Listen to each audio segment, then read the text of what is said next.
morning, guys. Happy Thanksgiving Eve. Just sitting here at my in-laws' house, and I like doing our lives here because I have a big audience. They can't talk to me, but I feel less alone. You know what I mean?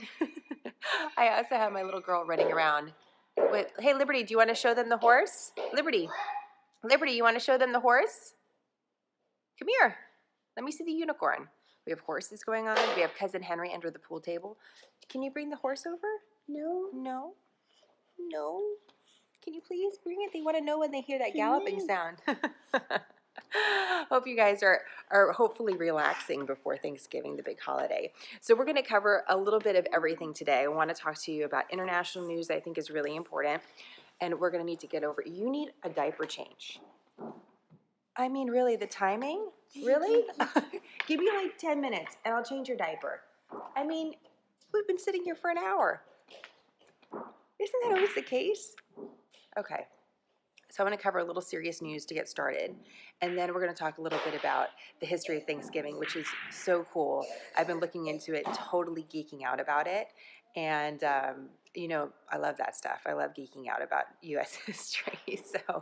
So this is going to be really fun. But I want to start with just some serious news first because I really feel like I need to get this off my chest. And I think it's important for you to know too. So I just want to kind of give you an overview of what's happened over the last several weeks when it comes to Saudi Arabia. And in fact, what's interesting is when we first launched SmartHER News back in the spring of this year.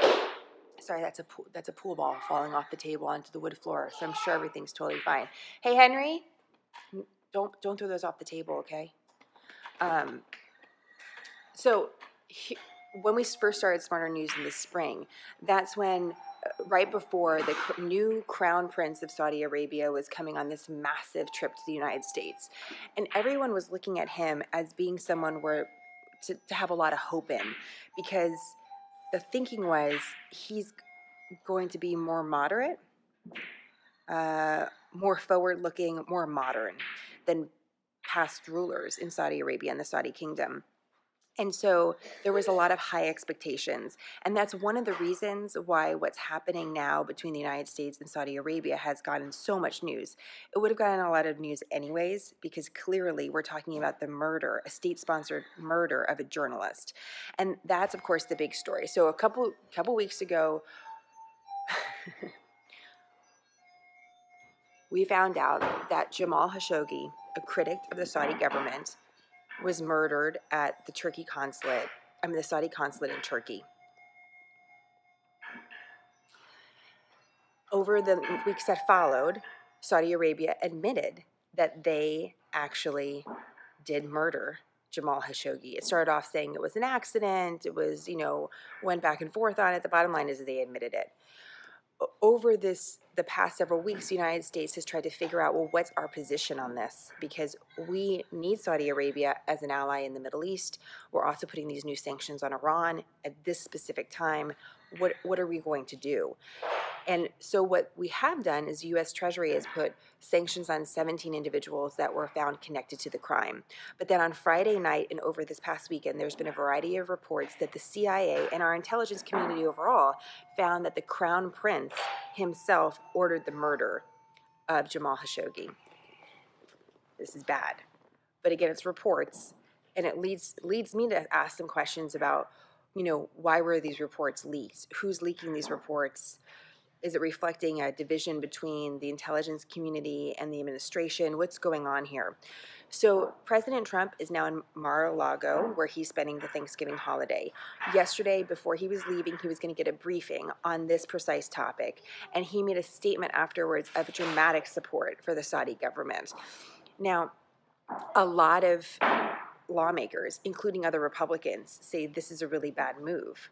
Basically, the president came out and said, listen, maybe the prince knew, maybe he didn't. We have no way of really knowing what happened. We need the Saudis for a variety of different reasons, including oil. And so essentially, they have our support.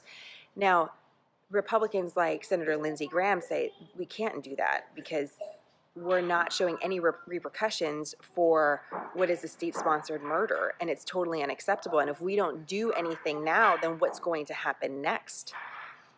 if the president came out with deep criticisms of the crown prince, there is the potential, though it could be highly unlikely, that the crown prince would not stay in power, that they'd have to replace him because of, international pressure on this issue. This is a really big deal for a few different reasons. The Saudis are our major ally in the Middle East, but I think there's a bigger story here that we should all be talking about, and we haven't ever had a really honest conversation about what's going on with our relationship with Saudi Arabia. When I say 9/11 to you, for example, do you think Saudi Arabia? Do you think that? Because the majority of the hijackers were Saudi Arabian. When I say bin Laden, do you think, oh, it's a Saudi? I don't. I think Al-Qaeda.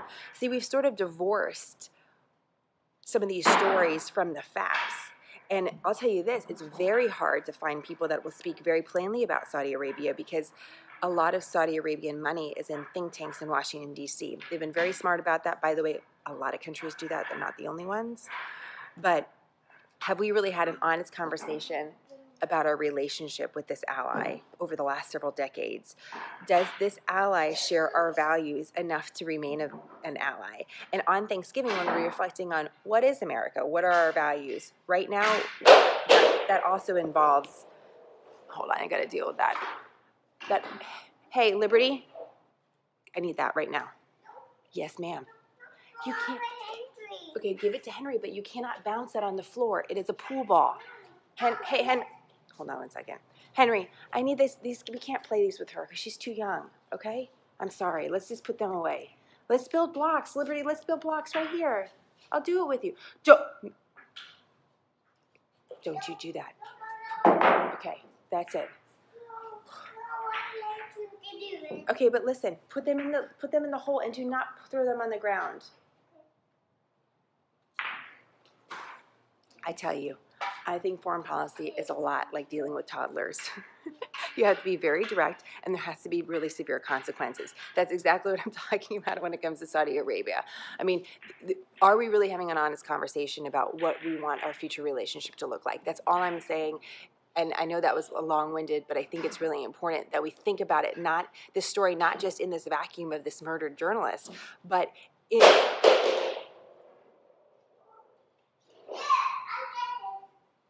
Henry?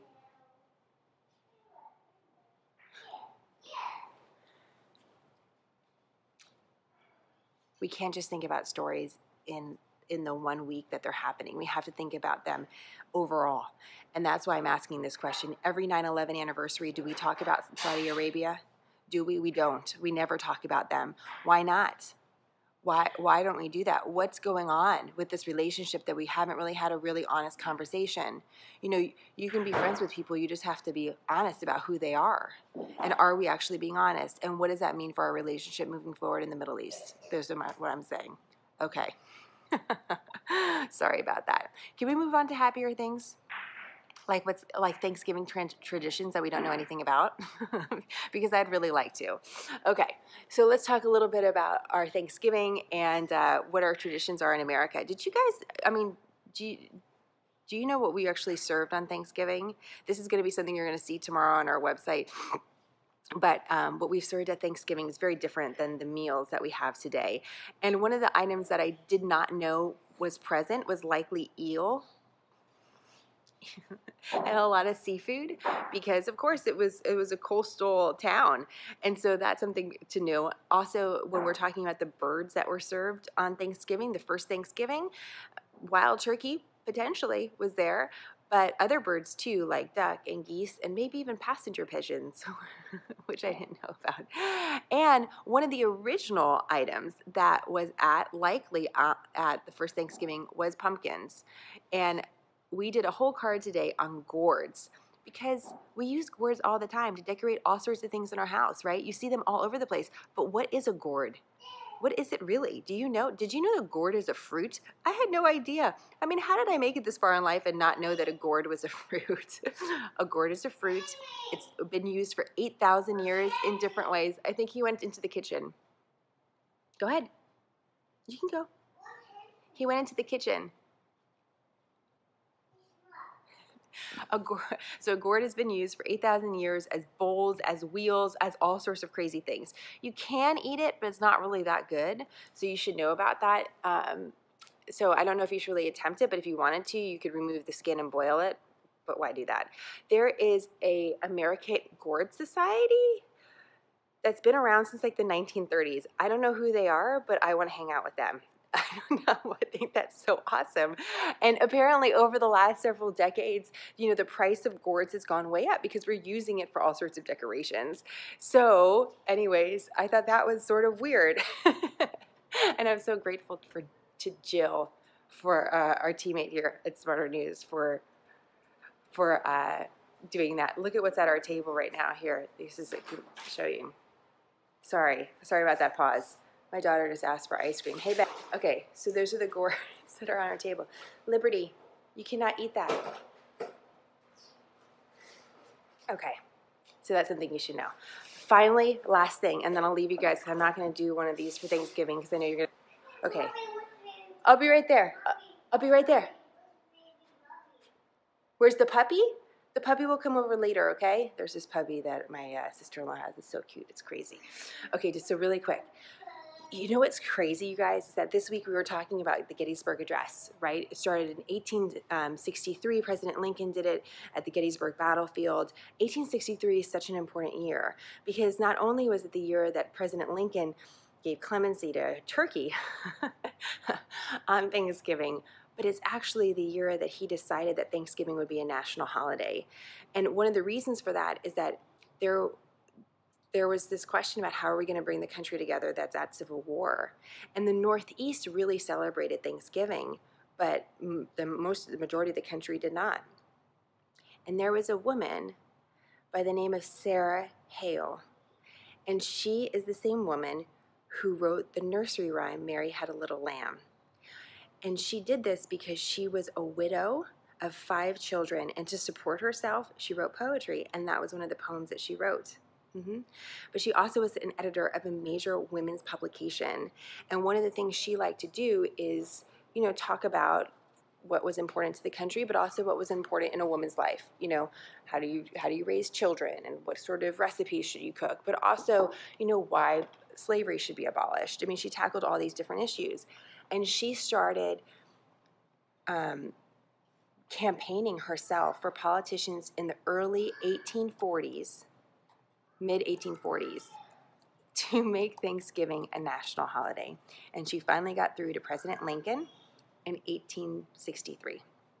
So it took her almost a little bit less than 20 years, but she did it. And now it's a Thanksgiving holiday, and we have her to thank. So that's all. Isn't that so cool? I know, I didn't know. Okay, I'm being summoned. Probably means I need to go. Take care of yourself this Thanksgiving. Check out our cards tomorrow. We have a lot of fun, including a deep dive on the stretchy pant. Because if there's one thing I think we all need and share on Thanksgiving, it's Lycra.